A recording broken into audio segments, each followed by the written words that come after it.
So what's up guys, this is RJ Habagat. Welcome back again to my channel.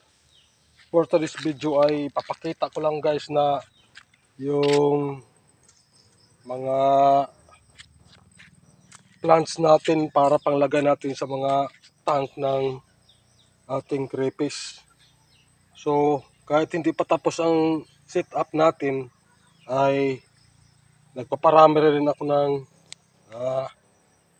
yung water lily para maganda ito ipanglagay sa mga tangke ng crayfish natin, lalo yung mga krillings. Maganda ito para dito mamamaha yung mga krillings, silby hides nila.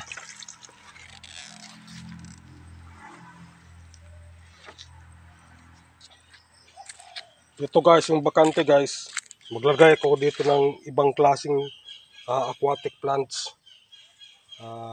Magpaparami tayo para unlimited yung ilalagay natin sa mga tangke ng mga ating alagang crayfish.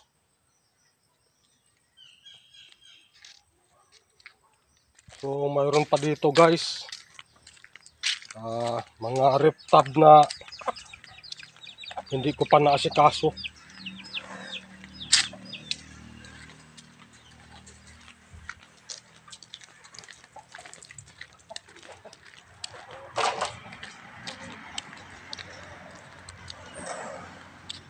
Yan po guys, so plano ko dito guys ay dito ko ilalagay yung mga krillings na isang buwan na ang edad.